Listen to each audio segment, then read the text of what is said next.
Muy bien, muy buenas tardes. Vamos a empezar con la tarde de este Cloud Summit y me toca a mí arrancar y vamos a hablar un rato de inteligencia artificial generativa, este momento revolucionario que tenemos en el mundo hoy. De a poco nos van a volver a acompañar quienes salieron a comer, pero vamos a empezar para no demorar más la agenda de este Cloud Summit 2023. Les decía que vamos a hablar de la revolución de la inteligencia artificial. La primera pregunta que les quiero hacer a todos los que están acá. Obviamente estamos con gente del mundo TI, por lo tanto la respuesta debería ser que sí, pero la pregunta es de ustedes, hacia ustedes, ¿quiénes ya usaron herramientas de inteligencia artificial? Los que están aquí, levanten la mano. ¿Quiénes la usaban hace 4 años? Nadie le levanta la mano. Muy bien. Entendamos un poquito qué es esto, por qué estoy haciendo esta pregunta. La realidad es que inteligencia artificial no es solo ChatGPT, del cual vamos a hablar en un rato, y la inteligencia artificial generativa, sino que inteligencia artificial es, por ejemplo, lo que tenemos en nuestros celulares cuando usamos Waze. Y un algoritmo nos dice cuál es el mejor camino para ir de un lugar a otro. Lo que hace es determinar en función de la data que recibe de las coordenadas y señales satelitales que recibe de todos los vehículos que están, cuál es la mejor forma de llegar de un lugar a otro. Cuando hacemos una compra con nuestra tarjeta de crédito, sea online, sea física, hay un motor de inteligencia artificial por detrás que dice si esa operación es real o puede ser un fraude, si es normal y habitual en mi tarjeta de crédito. Por lo tanto, nosotros hace mucho que usamos inteligencia artificial, tenemos en nuestras herramientas inteligencia artificial. La diferencia y por qué hoy estamos viviendo una revolución, por qué hoy estamos en este momento tan pivotal en la historia, básicamente es por esto, porque lo que cambió es gracias a este paper que presentó este chico, Ian Goodfellow, que es hoy uno de los directores del área de inteligencia artificial de Google. Y lo que hizo Ian Goodfellow es presentar un paper en el cual hablaba de las redes neuronales antagónicas. Y voy a explicar qué es esto, porque es la base de lo que hablamos de inteligencia artificial generativa, que es el momento que estamos hoy y que es la que ustedes no usaban hace 4 años, pero sí usaban otros tipos de inteligencia artificial. Las redes neuronales antagónicas, lo que son 2 esquemas de redes neuronales, una generativa que va a generar contenido y otra red neuronal discriminadora, que lo que va a decir es si ese contenido está creado por una persona o está creado por un motor de inteligencia artificial. Vamos a suponer que lo que hace esta red neuronal generativa es girar una foto de un gato. Y del otro lado va a haber una red discriminadora que va a decir, ¿es un gato real o es un gato creado por inteligencia artificial? Le muestra 10, le muestra 100, le muestra 1000, le muestra 100.000, le muestra 1.000.000. Llega un momento en que la red generativa aprende tanto de la respuesta sí no que recibe, que lo que va a hacer es entender y ganar siempre, ¿sí? Es decir, hay un momento en donde la inteligencia generativa ya no hay forma que genere algo que la otra, la discriminadora, no descubra que si es o no realizada por inteligencia artificial o es realizada por un humano. Ese es lo que cambió ahora, ese es el momento pivotal en el que estamos gracias al desarrollo de estas redes neuronales antagónicas. Y esto nos pone, como decía hoy a la mañana en la apertura, en esta quinta revolución industrial. ¿Por qué hablo de la quinta? Veníamos hablando hace ya varios años de la cuarta revolución industrial, porque lo que pasó ahora es que le estamos agregando inteligencia, una capa de inteligencia a todo lo que conocíamos. Y eso genera una nueva revolución. De hecho, somos una generación privilegiada porque estamos viviendo dos revoluciones. Ya pasamos la de la digitalización hacia fines del siglo pasado y ahora estamos en la de la inteligencia, donde, como decía, esta capa de inteligencia hace que el reloj se convierta en smartwatch, el teléfono en un smartphone, el parlante en un altavoz inteligente, el carro en un carro autónomo, y así cuanta cosa conocíamos empieza a tener una capa de inteligencia artificial que lo hace diferente todo lo que se venga a futuro. Así que, en realidad, nosotros usamos inteligencia artificial hace tiempo. Lo que usábamos era inteligencia artificial en su concepto más amplio. La revolución que estamos viviendo hoy, que nos pone sobre la mesa la inteligencia artificial, es lo que se llama inteligencia artificial generativa. Pero esta es solo la primera etapa. Estamos en el comienzo, de hecho. Estamos pasando quizás de esta inteligencia, perdón, a ver si puedo apuntar acá, bueno, de la inteligencia artificial estrecha, que son elementos o herramientas que tienen una función. Ejemplo, se habló mucho cuando se hizo una máquina de inteligencia artificial que sabía jugar muy bien ajedrez, a tal punto que un momento le ganó, la Deep Blue le ganó a Garry Kasparov, campeón mundial de ajedrez. Todos deben recordar ese momento. Pero pongan a esa máquina a jugar damas chinas, o pónganla a jugar Go, o pónganla a jugar cualquier otra cosa, no tiene la menor idea, porque es inteligencia artificial estrecha. Es un uso, el que sabe y es experta en ese uso.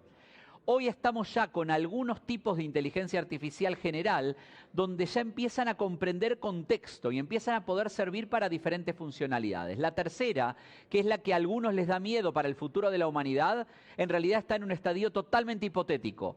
No hay forma todavía de saber si esto realmente puede llegar o no, y es una cuestión que se está viendo si sí o si no. Ahora la pregunta es, ¿ese estadio hipotético convierten a la inteligencia artificial en buena o mala? Y la realidad es que la inteligencia artificial no es ni buena ni mala, depende del uso que se le dé. Y siempre lo asocio a, para dar un ejemplo, a lo que es la energía nuclear. La energía nuclear sirve para tecnología médica, para desalinización de agua, para propulsión de motores, cantidad de cosas, pero también sirve para hacer una bomba nuclear. Entonces, depende del uso que se le dé, ¿qué va a pasar con esa inteligencia artificial? ¿Cuáles son las principales diferencias de esto que les decía antes? La inteligencia artificial busca imitar la inteligencia humana para realizar tareas funcionales, mientras que la inteligencia artificial generativa busca imitar la creatividad humana para generar contenido original. Esta es la diferencia entre ambas. Una en realidad es parte de la otra, pero hay que entender que una es algoritmos que resuelven funciones. Ejemplo, ¿cuál es la mejor forma de recorrer un camino? ¿Cuál es la mejor forma de saber si una operación de tarjeta es posible de fraude o no? Y la otra es cuando me crea una imagen, cuando me crea un texto, cuando me contesta con lenguaje natural. Entonces, estas son las principales diferencias que tenemos entre una y otra. En ese entorno nace, en noviembre del año pasado, ChatGPT, que fue el primero y el que marcó el comienzo de esta revolución. ¿Quién de acá ya usó ChatGPT? ¿Quién de acá de los que lo usaron para algo de trabajo y no para probar algo así aleatoriamente? Muy poquita gente. Vamos a ver ahora algunos ejemplos de cómo se puede utilizar, porque vamos a cambiar la forma de hacer las cosas en los próximos años. Pero no es la única. Además de ChatGPT existen otras dos herramientas de inteligencia de texto generativo. Una es Claude, creado por la empresa Anthropic, que de hecho se crea con personas que se van de OpenAI, que es la empresa que crea ChatGPT, y también está Bard, la herramienta de Google. La sugerencia que les hago es regístrense en las tres, háganle la misma pregunta a las tres. Y eso van a ver cuál les sirve más para el uso que ustedes quieran. No funcionan las tres de la misma forma. Bueno, de hecho, la misma inteligencia, si le hacen 2 veces la misma pregunta, no va a dar la misma respuesta. ¿Por qué? Porque vamos a entender ahora cómo funciona la inteligencia. Pero sí es cierto que hay herramientas que sirven más con una que con otra, ahí la cuestión es usarlo. Pero no es lo único. También tenemos herramientas como Synthesia para generación de video, Eleven Labs para generación de audio. Les voy a contar lo que hice con Eleven Labs en la versión gratuita de Eleven Labs. Agarré y descargué una conferencia mía de YouTube, el archivo MP3. Ese archivo, que ya tenía un archivo de audio de más de 5 minutos, lo subí a Eleven Labs. Cuando lo subí a Eleven Labs,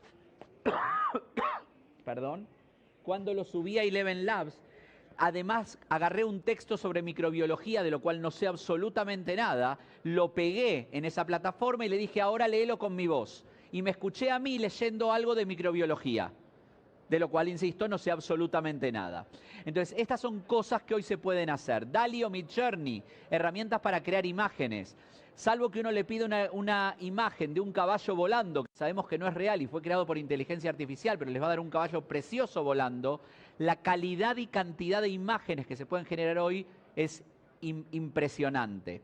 Brainer, una herramienta que a los que no sabemos codificación nos permite hacer aplicaciones de inteligencia artificial. Yo he desarrollado con Brainer una aplicación para comparar currículums contra una descripción de un puesto de trabajo, o para extractar información de un documento, o para generar una carta en frío para mandarle a alguien descargando su perfil de LinkedIn, diciéndole esto es lo que yo vendo y haceme la carta de cómo hacer una presentación. En definitiva, cantidad de aplicaciones. O Flickr, una herramienta que nos permite hacer videos y al final de esta presentación les voy a mostrar el resultado de lo que hice con Flickr.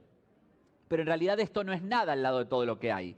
Esta es una de las tantas páginas que hay de directorios de inteligencia artificial. There is an AI for that. Este screenshot lo tomé hace 2 semanas, decía 8.442 herramientas, ya va por las 9.000 y pico. Obviamente es imposible investigar todas. Lo que es la invitación y el objetivo de esta charla es que salgan de acá con la idea de decir, voy a investigar qué quiero hacer y a ver qué herramienta me soluciona esa necesidad específica. ¿Por qué es un momento de revolución? Por esto, por la velocidad que tiene. Facebook tardó 10 meses en tener 1 millón de usuarios. Instagram tardó 2 meses y medio. ChatGPT tardó 5 días. En 5 días tenía 1 millón de usuarios. Esto es revolucionario. Pero además, partamos de la base que se basa en entrenamiento, en datos. Si esos datos están siendo multiplicados cada año, se calcula que en 5 años vamos a quintuplicar la cantidad de datos. Todo el tiempo estamos generando data hoy. De hecho, esos datos que están en la nube de la cual estamos hablando durante todo este día, eso lo que hace es que cada vez tengamos más información con la cual vamos a entrenar esa inteligencia artificial. Por supuesto, herramientas como estas tienen fortalezas y debilidades. Fortalezas, amplia generación de contenidos, puede ser un asistente virtual, análisis de texto y datos es impresionante, generación de contenido nuevo. Por supuesto, no puede tomar decisiones por uno. La realidad es que yo no le puedo decir mañana voy o no voy a tal lugar. Me va a decir pros y contras, pero el que tiene que tomar la decisión soy yo. Tiene sesgo. ¿Y por qué puede tener sesgo? Porque está basado en preentrenamiento y ese entrenamiento puede tener también determinado sesgo. Y además en su versión gratuita de ChatGPT está entrenada hasta noviembre de 2021. Ejemplo que siempre doy, como digo en cada conferencia que doy sobre este tema, lo voy a usar durante los próximos 3 años y medio que me va a servir y me da satisfacción. Si yo les pregunto a ustedes, ¿quién ganó el último mundial de fútbol? ¿Qué me van a decir? Argentina. Y eso es lo que digo, lo digo todo el tiempo y lo repito y lo recuerdo y me pone feliz eso. Pero más allá de eso, si ustedes se lo preguntan a ChatGPT versión 3.5 gratuita, les va a decir Francia. ¿Por qué? No porque se equivoque, sino porque fue el campeón último de la información que tiene guardada, porque es hasta noviembre de 2021 y Argentina sale campeón en diciembre de 2022. Entonces, hay que entender muy bien que está basado en entrenamiento, en información precargada, y si no tiene la información nos va a dar hasta donde la tenga en su historial. Ahora entendamos cómo funciona esto. Las siglas de GPT son generativa, preentrenada y transformadora. No voy a centrar en la palabra transformadora porque esa es la arquitectura tecnológica que usa ChatGPT. Me voy a centrar más en las primeras dos. Generativa es que genera información y preentrenada es que esa información que genera se basa en entrenamiento. Vamos a verlo con un ejemplo, cómo trabaja. Si yo a ustedes les digo, lo que hace ChatGPT en general es entender cuál es la letra que viene después de la letra anterior que escribí, ¿sí? Va determinando una letra tras otra. Entonces, si yo tengo, por ejemplo, las letras GRA, ¿cuál viene después? Acá me dicen la C, claro, porque estamos pensando que dice gracias, pero en realidad podría decir la V de grave, o la N de granito, o la D de grado. No sabemos cuál es la que puede venir. Ahora, si yo antes de gra le pongo muchas, probablemente sea una C, porque nadie dice muchas grave, muchas granito, muchos grado. Entonces, por contexto determina cuál es la letra siguiente. Con lo cual vamos a empezar a terminar con un mito. Cuando ChatGPT les diga gracias, no está agradecido, entiende que tiene que decir gracias, y cuando les diga lo lamento, si ustedes le dicen que una respuesta no es correcta, no está apenado. Pero si alguien me dice que no está bien algo, le digo que lo lamento porque me equivoqué. Entonces, ese es el contexto en el cual trabaja una herramienta como ChatGPT. Y un ejemplo de cómo trabaja es este. No sé quiénes conocerán este caso. Este es un caso real que fue hace unos 6 meses, que es el caso Mata versus Avianca. Mata es un pasajero que viaja en un vuelo a los Estados Unidos. En ese vuelo la azafata con el carrito le lastima la pierna. Él cuando baja va al counter de Avianca y les dice, no puede ser, me lastimaron, bla, bla, bla. Les voy a hacer una demanda. Mire, señor, estas cosas pasan, etcétera, etcétera. No se pone de acuerdo, contrata un bufete de abogados. Ese bufete de abogados pone a un abogado a hacer el caso y presenta la demanda en los tribunales de New York. Esa demanda le llega, ustedes saben que los casos en Estados Unidos se presentan en base a jurisprudencia, entonces lo que hace es recopilar casos de jurisprudencia, casos similares, y con eso lo presenta. Los abogados de Avianca reciben la causa y dicen, vamos a ver cómo le respondemos. Buscan el primer caso, no lo encuentran. Buscan el segundo, tampoco lo encuentran. Buscan el tercero, tampoco lo encuentran, y así con todos. Van al juez y le dicen, señor juez, no sabemos cómo responder porque no encontramos los casos. ¿Qué fue lo que pasó? El abogado lo que les dijo es que le había pedido a ChatGPT que le fundamente la demanda, que les busque los casos de jurisprudencia. Ahora bien, para entender qué es lo que pasó acá, aclaremos que el abogado está suspendido, levantaron la causa, o sea, obviamente esto ahí se terminó. ¿Qué es lo que hizo ChatGPT? Volvamos a esto que les decía acá. ¿Cómo trabaja? Si nosotros tenemos que trabaja con información preentrenada, lo que sabe ChatGPT es cómo se presenta una demanda en Estados Unidos con un caso de jurisprudencia. ¿Y cómo se presenta jurisprudencia? Con el caso A versus B, de tal fecha en tal juzgado con tal resultado. ¿Sí? Muy claro. Después dice, bueno, vamos a buscar cuál es la causa. Y busca el entrenamiento y no encuentra casos similares. ¿Qué es lo que hace? Genera. Genera significa inventa. La clave en esto, en este tipo de herramientas, es que lo que tenemos que entender es que la respuesta que nos va a dar siempre la inteligencia artificial generativa es verosímil, pero no siempre verdadera. La diferencia entre esas dos palabras es clave para el uso que le vayamos a dar. Nos va a dar una respuesta que a simple vista parezca correcta, pero no siempre es lo correcto que necesitamos, no siempre es lo verdadero. Es verosímil, pero no siempre verdadero. ¿Cómo pedirle algo a ChatGPT? Voy a pasar rápido, muchos de ustedes ya lo han usado, esto ya se ha hablado mucho, pero rápidamente lo importante es pedirle con el mayor detalle lo que necesitemos. Por ejemplo, le podría pedir escribirme un texto sobre inteligencia artificial.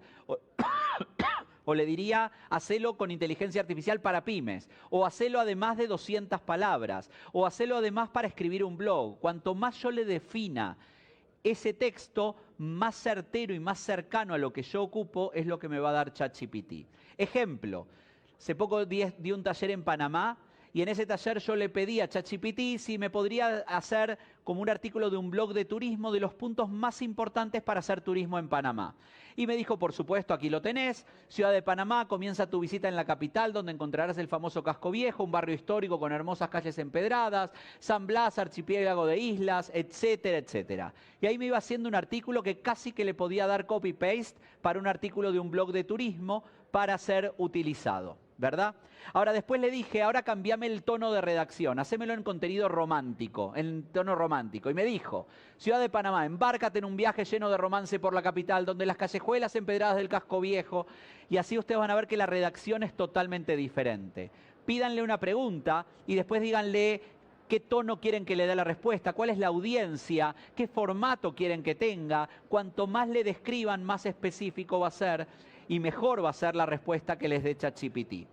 Le pedí también que me diga en 100 palabras qué fue la Revolución Francesa. Y acá me lo explica, un periodo de agitación política y social a fines del siglo XVIII, como era antes de noviembre de 2011, sí tenía la información preentrenada, entonces ahí me escribe perfectamente qué fue ChatGPT. Recién les decía que se les podía pedir que hable como alguien o dar un tono de redacción, ¿verdad? Les mostré el contenido romántico. Como se darán cuenta, sé hablar en argentino. Entonces quise probar si ChatGPT habla en argentino o no habla en argentino. Y me dijo esto, la Revolución Francesa, fue un quilombo político y social que se armó en Francia ya por el siglo XVIII. Arrancó en 1789 cuando la banda se copó y tomó la Bastilla y la cosa se puso más picante que la salsa de la abuela. Y ahí tienen toda la redacción en argentino, que créanme que está bastante bien escrito en argentino, de cómo se le entendería la Revolución Francesa. ¿Qué más le pedí? ¿Qué más le pedí?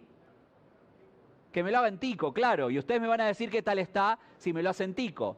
Y me dice, la Revolución Francesa, Mae, fue un borlote político y social que se armó en Francia ya por el siglo XVIII. Todo empezó en 1789, cuando la gente le metió mano a la Bastilla y la vara se puso de a peso, hasta 1799, cuando el Napo Bonaparte se sacó la lotería y se jaló del poder.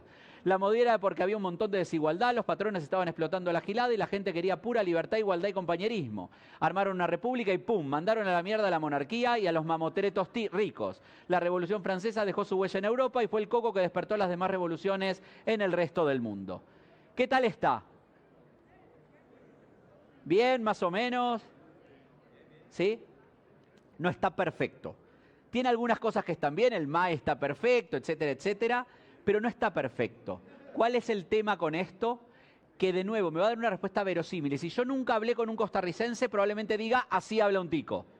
¿Sí? ¿Por qué? Porque es verosímil, pero no siempre es verdadero. De hecho, le pedí también en guatemalteco y me puso mucho mexicanismo. Geográficamente estaba bien contextualizado, se fue a Centroamérica Norte, pero no era perfecto. De nuevo, verosímil, pero no siempre verdadero. Me van a contar ustedes qué fue lo que le pedí acá. Recuerden que ChatGPT les da lo que uno le pide. Mi sólido conocimiento técnico y mi habilidad para resolver problemas me permiten ser un recurso valioso en el mantenimiento y reparación de sistemas eléctricos e instalaciones de iluminación. Siempre estoy dispuesto a aprender y adquirir nuevas habilidades para continuar mejorando mi perfil técnico y ofrecer soluciones eficientes a los desafíos que se presenten en el campo de la electricidad y la iluminación. ¿Qué le pedí? Un currículum. ¿De quién? De un electricista. ¿Lo contratan?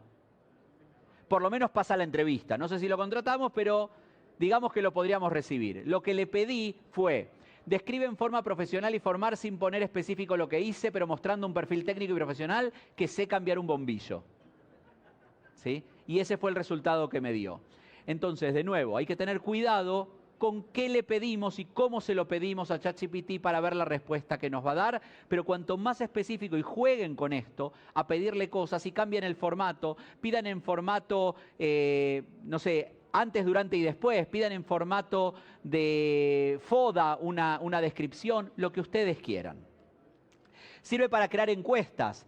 Muchas veces no medimos el NPS de nuestro producto o servicio porque no se nos ocurre ni cómo hacerlo. No, digamos, no tenemos el tiempo de pensar una encuesta y no la avanzamos. Le dije, haceme una encuesta para un restaurante para medir la calidad del servicio. En 30 segundos tenía, si no menos, las preguntas listas. Le podría haber pedido, no, la pregunta 5 no me gusta, cambiámela por otra. Y ahí me lo hubiese hecho. Les puedo pedir una tabla. Imagínense pedirle una tabla, una descripción de un puesto donde yo acá le dije en la primera columna habilidades claves para trabajar en marketing digital, la segunda para qué puesto serviría, la tercera el grado de importancia y la cuarta cómo y dónde adquirir esa habilidad. Y le digo que me lo haga y automáticamente tengo una columna, una tabla con la descripción de un rol laboral de marketing digital, con cómo puedo medir cada una de las cosas. Imagínense esto después, pasarlo por la otra herramienta que les dije, donde lo comparan con un perfil de un puesto. Entonces un currículum va a decir, voy categorizando en función de esto y voy generando qué coincidencia tiene o no ese puesto, ese currículum con el puesto. Después le dije, agregame dos columnas más, costo terminado y el tiempo que puede llevar a aprender esa habilidad. Entonces, lo que ustedes le pidan les va a ir generando. De nuevo, muchas veces es verosímil y no verdadero, pero sirve como punto de partida para muchas cosas que ustedes quieran hacer. La realidad es que el prompt, que es esta forma de dar una instrucción a una herramienta de inteligencia artificial, hay que darle el contexto, la tarea, la instrucción, hay que clarificar lo máximo posible y después iterar sobre la misma. Pueden seguir preguntando, no, ahora hacele esto y ahora agregale lo otro y haceme un poquito más allá, así hasta llegar a la respuesta que quieran. Y el consejo al final, cuando llegan a la respuesta que dicen, esta es la mejor, díganle a ChatGPT cómo debió haber sido el prompt original para que llegara a esta respuesta. Y les va a decir para que la próxima vez lo hagan mejor y no tengan que iterar tantas veces. O sea, les hace ganar tiempo. De nuevo, todo esto lo pueden hacer y es cuestión de sentarse y pensarlo. Muchos, si no todos, usan Excel, ¿verdad? ¿Qué pasaría si yo les digo que la última fórmula, que van a tener que aprender es GPT? Y nada más. Hoy, si ustedes tienen que hacer un promedio, tienen que poner igual, promedio, slash, etc. Y si un sumar sí es más complejo, porque es sumar sí, abren paréntesis, ponen la característica, después nunca me acuerdo, por lo menos yo nunca me acuerdo si primero pongo la que sí o la que no, y después la que no o la que sí.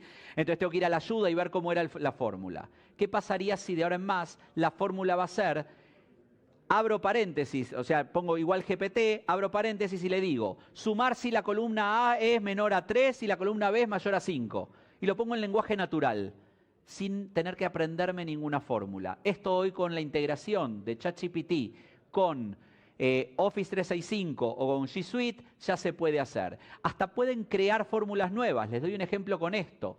Si ven acá hay una fórmula que no existe, que dice indicar género. ¿Qué significa la fórmula indicar género? Yo trabajo con bases de datos y por lo menos a mí me molesta cuando me mandan un correo que dice estimado/a Marcelo. O soy estimado o soy estimada, como mucho estimade, pero no hay estimado/a. Yo acá le dije indicar género, pinté todos los nombres, le dije aplicarlo al nombre y ustedes ven ahí cómo me fue indicando cuál era un nombre masculino, cuál femenino. Algunos que no lo pueden saber, reviso esos nombres particulares. Pero esto lo que hace es la posibilidad de generar fórmulas en Excel por lenguaje natural, ¿sí?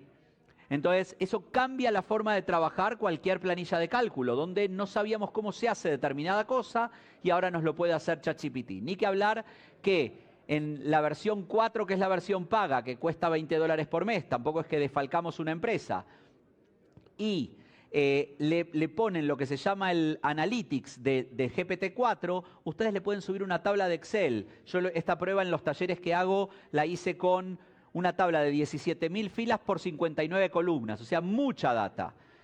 Y le digo, primero le digo, explícame qué tiene este cuadro, me lo explica. Después le digo, haceme correlaciones. Después le digo, decime de esta tabla tal cosa o tal otra. Me hace las fórmulas, me hace una programación en Python para analizar esa tabla de Excel y me da el resultado que le estoy pidiendo. Todo esto simplemente conociendo esa sencilla herramienta. Pero no solo la inteligencia artificial generativa tiene que ver con texto, también tiene que ver con audio, con imágenes, con video. Ejemplo de imágenes. ¿Alguien de acá usó alguna vez Midjourney, DALL-E o Stable Diffusion, etcétera? ¿Uno? Nadie. De nuevo, es increíble las cosas que puede hacer. Recuerden que es generativo, o sea, genera contenido preentrenado, basado en conocimiento previo que tiene. Yo le pedí a Stable Diffusion que me haga un retrato de Messi como si lo hubiese pintado Van Gogh, o como si lo hubiese pintado Monet, o como si lo hubiese pintado Picasso, o como lo hubiese pintado Dalí. Ninguno de ellos lo conoció a Messi, estamos de acuerdo con eso, ¿verdad? Pero el preentrenamiento que tiene, saben quién es Messi, saben cómo es Messi y saben el estilo pictórico de cada uno de esos pintores. Y si ustedes ven este cuadro, dicen es un Monet, ¿sí? Si saben de arte.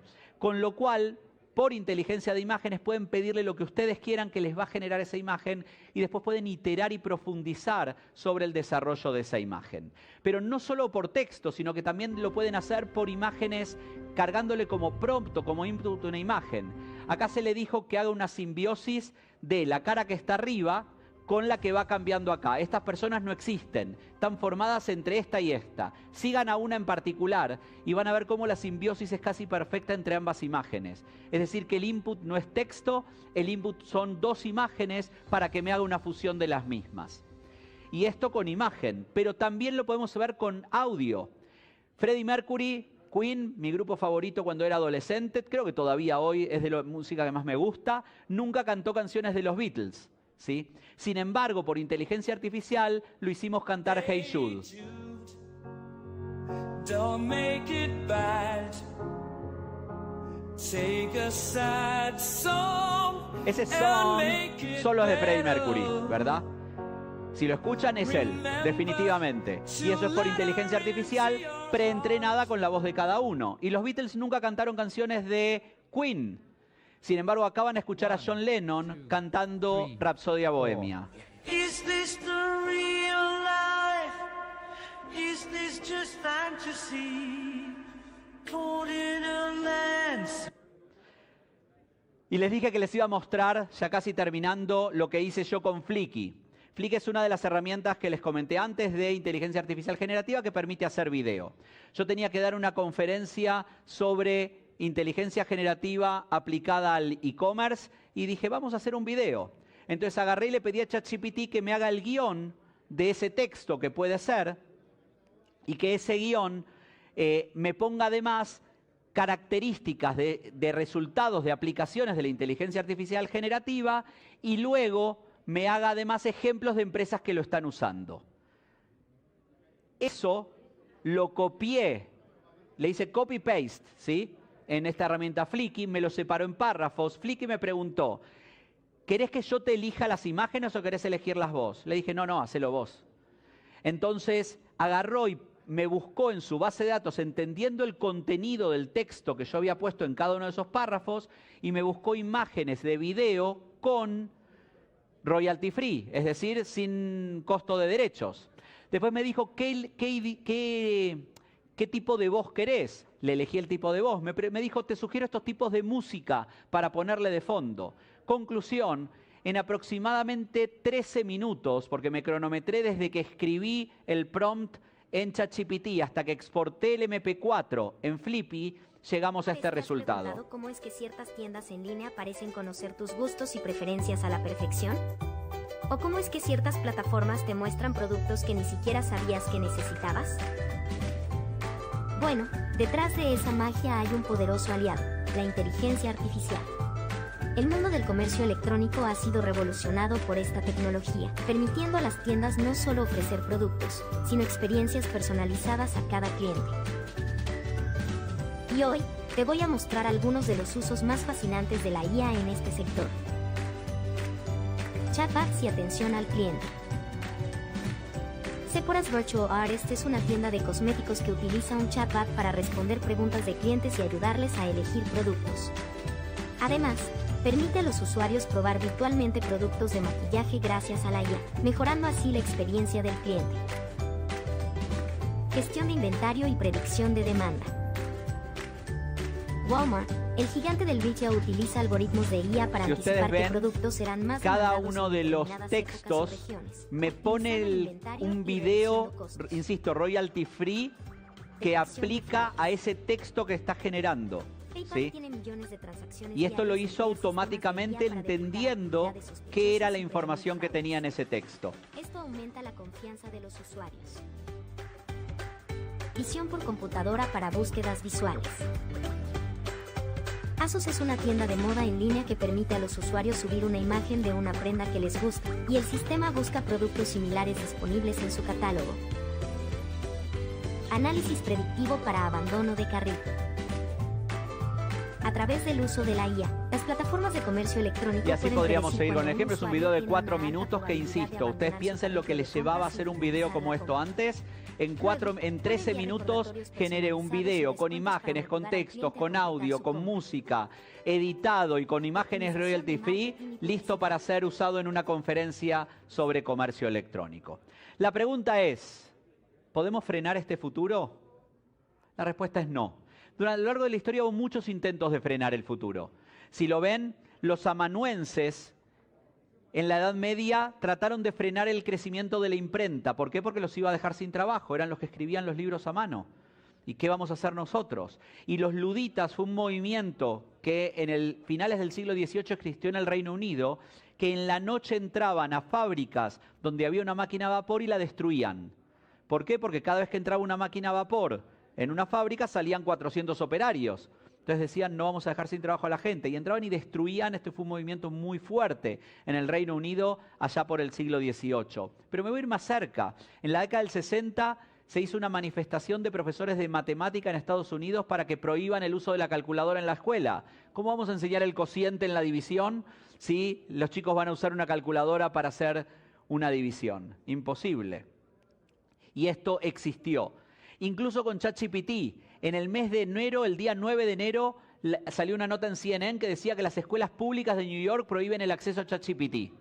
¿Sí? Sin embargo, en el mes de mayo levantaron la prohibición. Y si nos vamos unos meses después, en agosto, ya el 40% de los docentes usaban ChatGPT en el aula. Y hacia fin de agosto, OpenAI sacaba un manual de cómo usarlo. ¿Sí? Esta es la revolución que estamos viviendo. En noviembre se lanza, en enero se prohíbe, en mayo se permite, en agosto lo usa el 40%. Esa es la revolución en la que estamos parados hoy. La pregunta es, ¿cómo lo enfrentamos? Y lo que tenemos que hacer es prepararnos para trabajar en ese entorno, en esa revolución, porque cambia la forma de trabajar a futuro. Y la clave va a ser aprender a preguntar más que a responder. La clave está en saber hacer el prompt. ¿Qué le vamos a pedir a estos motores? Si sé preguntar, voy a tener la respuesta que necesito. Ahora, si hago la pregunta incorrecta, probablemente la respuesta sea incorrecta. Y en esto me gusta la frase que dijo Isidoro Rabi, premio Nobel de Física, que dijo que su madre le enseñó, lo convirtió en científico porque le hacía una pregunta diferente al resto de las madres. Él vivía en Brooklyn, cuando él volvía del colegio, la madre le preguntaba, en lugar de ¿qué aprendiste nuevo hoy? Respuesta que hemos hecho los que tenemos hijos a nuestros hijos, o le hemos respondido alguna vez a nuestros padres, ¿qué aprendiste nuevo en la escuela hoy? Ella le preguntaba, ¿qué nueva pregunta hiciste hoy? Dice, y esa diferencia entre preguntar y responder es la que me convirtió en científico. La realidad es que va a cambiar la educación, va a cambiar la formación. Ya cuando yo estudié en la universidad, las materias de derecho, por ejemplo, que me preguntaban, ¿qué dice el código de comercio de tal cosa? Y yo tenía que recitar como un loro lo que decía el código de comercio. ¿Para qué si hoy lo tengo a un clic de búsqueda? Lo que tengo que saber es cómo interpretar ese artículo o cómo usarlo en un caso. Ahí ya empieza a ser diferente el conocimiento que tengo que saber. Y tengo que saber cómo pedirle esa respuesta a un motor de inteligencia artificial para que me dé la respuesta que necesito. La pregunta del millón que nos hacemos todos, ¿puede reemplazarnos la inteligencia artificial a futuro? La respuesta es que no, pero nos va a reemplazar una persona que la use mejor que nosotros. Y esto sí es clave. Si nosotros trabajamos como robots, probablemente un robot nos quite el trabajo. Y si aprendemos como robot, probablemente nunca tengamos trabajo. El que nos va a sacar el trabajo es otra persona, el que está sentado al lado de ustedes, que entendió que tiene que saber usar inteligencia artificial. Tim Cook, CEO de Apple, dijo, la tecnología puede hacer grandes cosas, pero no quiere hacer grandes cosas, no quiere nada. De hecho, si queremos algo del futuro, cualquier beneficio que sea, tenemos que hacer que suceda, porque la tecnología es eficiencia, es una herramienta, pero no es el propósito. Por lo tanto, nosotros tenemos que saber qué le vamos a pedir a esa inteligencia artificial y no tenerle miedo, no pensar que es la que nos va a quitar el trabajo. Al contrario, es la que nos va a hacer ganar tiempo de vida para hacer mejor nuestro trabajo o para hacer nuevas cosas en nuestro trabajo. El futuro es muy difícil de predecir. Dijo Peter Drucker que tratar de predecir el futuro es como intentar conducir por un camino rural por la noche sin luces mientras mirás por la ventana trasera. Es decir, probablemente choques. ¿Sí? Pero también Abraham Lincoln dijo que la mejor forma de predecir el futuro es crearlo. Entonces la invitación es que sean arte y parte de su futuro. A que sean parte creadora de ese futuro y no solo esperar a ver qué nos toca. ¿Y por qué hablo tanto del futuro? Porque como dijo Woody Allen, me interesa porque es el sitio donde voy a pasar el resto de mi vida. Y si ya que vamos a pasar todo el resto de nuestra vida ahí, la idea es pasarla de la mejor forma posible y de la forma más eficiente posible. Y para eso vamos a tener que aprender estas nuevas herramientas. Esto es lo que tenía para ustedes hoy para hablar de inteligencia artificial generativa. Espero que les haya servido. Ahí tienen mi LinkedIn. Cualquier cosa podemos hablar, estar en contacto y entender juntos cómo trabajar mejor esto a futuro.